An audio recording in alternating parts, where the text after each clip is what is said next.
ইতিহাসের পুনরাবৃত্তি, এই কথাটা যে কাল্পনিক নয় তা প্রমাণিত হয়েছে কিন্তু বারবার। কারণ যখনই ইতিহাসের অপব্যবহার করা হয়েছে, যখনই ক্ষমতার অপব্যবহার করা হয়েছে, তখনই কিন্তু পুনরাবৃত্তি হয়ে ফিরে এসছে ইতিহাস, অতীত ইতিহাস। আর যারা এই ক্ষমতার অপব্যবহার করেন তারা হয়তো এতটাই ওভার কনফিডেন্স হয়ে থাকেন যে ইতিহাসের পুনরাবৃত্তি বলে যে একটি শব্দ আছে তা মানতে চান না, আর যার ফলেই ক্ষমতার অপব্যবহার দিনের পর দিন করে চলেন। এবং তাদের কাছে এই ইতিহাস যখন ফিরে আসে তখন যে কতটা যন্ত্রণার তার টের পাচ্ছেন বাংলাদেশের প্রধান উপদেষ্টা মোহাম্মদ ইউনূস। তার কারণ আমরা জানি ক্ষমতায় বসার পর তিনি যেভাবে বাংলাদেশের আইন শৃঙ্খলা ধ্বংস করেছেন, বাংলাদেশের পুলিশ প্রশাসনকে অপব্যবহার করেছেন এবং বাংলাদেশের বহু মানুষকে মিথ্যা কেস দিয়ে জেলে পড়েছেন, আর তার টের পাচ্ছেন। তার কারণ মোহাম্মদ ইউনূসের কন্যার বিরুদ্ধেই তদন্তে নামলো ডোনাল্ড ট্রাম্পের সরকার। কেন বলছি কথা, সব কিছু আলোচনা করবো আজকে এই ভিডিওতে। নমস্কার, আমি সত্যজিৎ পাল। গত 5ই আগস্ট বাংলাদেশের ক্ষমতাচ্যুত হন শেখ হাসিনা। তার কারণ আমরা জানি ছাত্র আন্দোলনের পর যেভাবে সেই আন্দোলন শেখ হাসিনার বিরুদ্ধে হয়ে ওঠে এবং গণ অভ্যুত্থানের ফলে দেশ ছাড়তে বাধ্য হন শেখ হাসিনা। এবং এটা যে একটা নিছক ছাত্র আন্দোলন ছিল না বা কোটা বিরোধী আন্দোলন ছিল না, তা কিন্তু সে সময় প্রমাণিত হয়েছিল। কারণ ছাত্ররা বারবার বলছিলেন এই আন্দোলন নিয়ন্ত্রণ তাদের হাতে নেই, অর্থাৎ চলে গেছে বিভিন্ন রাজনৈতিক সংগঠনের হাতে, বিভিন্ন জঙ্গি সংগঠনের হাতে। আর যার ফলে কিন্তু এই আন্দোলন হিংসাত্মক রূপ নেয়। এবং এরপরেই আমরা দেখি শেখ হাসিনা দেশ ছাড়ার পর 8ই আগস্ট প্রধান উপদেষ্টা হিসেবে বসেন মোহাম্মদ ইউনূস। এবং ক্ষমতায় বসার পর যেভাবে আওয়ামী লীগ নেতাদের মারধর, ভাঙচুর, বাড়িঘর জ্বালিয়ে দেওয়া, ব্যবসায়িক প্রতিষ্ঠান জ্বালিয়ে দেওয়া, মহিলাদের সম্ভ্রম হত্যা, নির্যাতন করে চলেছেন, এমনকি বিভিন্ন জঙ্গি সংগঠন নেতা যেভাবে শরিয়ত শাসন চালুর পথে এগিয়েছেন।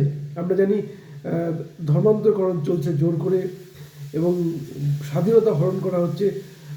সেইখানে দাঁড়িয়ে ইতিহাসের মানুষ চেয়েছিলেন, অর্থাৎ যারা নির্যাতন হচ্ছেন, যারা অত্যাচারিত হচ্ছেন, তারা হয়তো ইতিহাসের পুনরাবৃত্তির দিকেই তাকিয়েছিলেন। এবং মোহাম্মদ ইউনূস তিনি এতটাই ওভার কনফিডেন্স ছিলেন, তার কারণ আমরা জানি এই ডোনাল্ড ট্রাম্প তার বিরুদ্ধে কিন্তু একের পর এক কেস দিয়েছিল জো বাইডেনের সরকার এবং তাকে জেলেও বন্দি করা হয়েছিল। কিন্তু তারপরেও কিন্তু হয়তো মোহাম্মদ ইউনূস এতটাই ওভার কনফিডেন্স ছিলেন যে তিনি কখন ভাবতেই পারেননি এই অবস্থা থেকেও ফিরে আসতে পারেন ডোনাল্ড ট্রাম্প। হয়তো ভেবেছেন জো বাইডেন আবার থাকবেন এবং তিনি নিজের মতো চালিয়ে যাবেন বাংলাদেশকে, কিন্তু তার যে সম্ভব নয় তা তিনি টের পেয়েছেন। আর যার ফলে নির্বাচনে হেরে যান জো বাইডেনের প্রার্থী, দলের প্রার্থী কমলা হ্যারিস, এবং ক্ষমতা পেলেন ডোনাল্ড ট্রাম্প।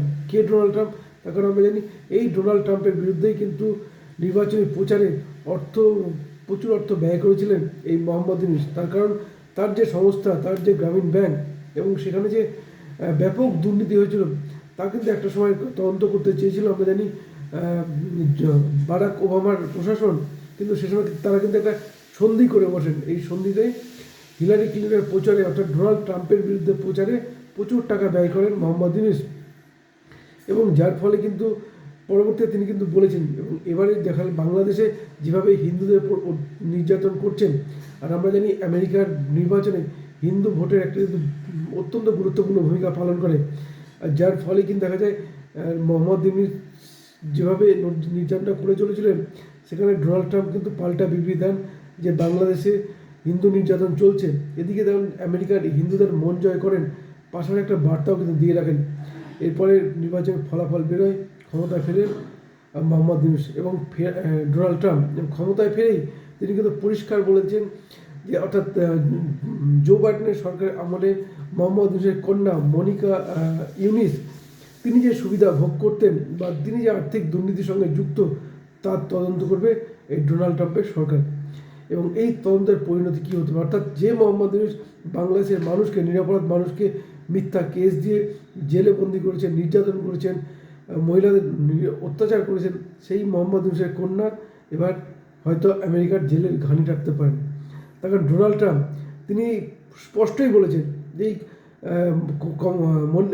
মনিকা ইউনূস তিনি মোহাম্মদ ইউনূস কন্যা এবং তিনি আমেরিকার সরকার তেমন কোনো গুরুত্বপূর্ণ পদে নন, অর্থাৎ তিনি দুর্নীতির সঙ্গে যুক্ত এবং যে আর্থিক তৎসবের সঙ্গে যুক্ত তার কিন্তু পুরোটাই তদন্ত করবে এই ডোনাল্ড ট্রাম্পের প্রশাসন।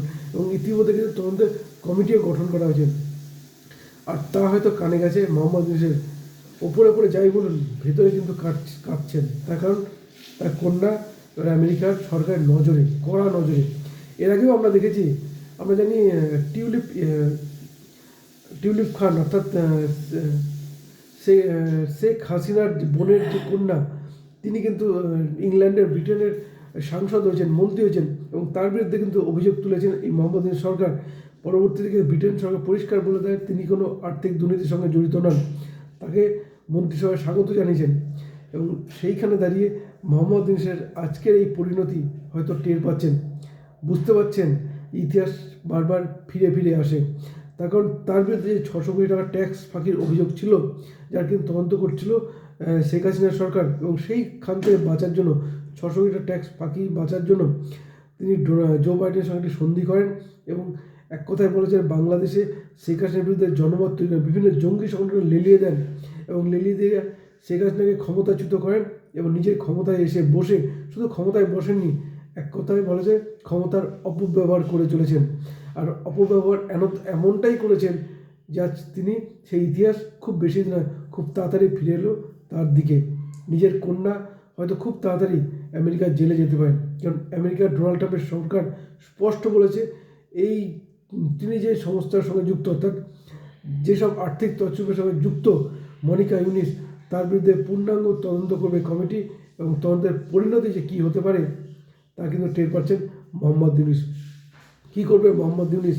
ক্ষমতার যেভাবে অপব্যবহার করে এসেছেন, তার এই ফিরে আসাটা শুধুমাত্র সময়ের অপেক্ষা ছিল। তিনি যদি ক্ষমতা কিছুটা ব্যবহার করতেন, অপব্যবহারটা কম করতেন, তাহলে হয়তো এত তাড়াতাড়ি তার দিকে ইতিহাস ফিরে আসতো না। কী বলবেন আপনারা? আপনাদের মতামত জানাতে পারেন আমাদের কমেন্ট বক্সে। ধন্যবাদ, ভালো থাকবেন সবাই।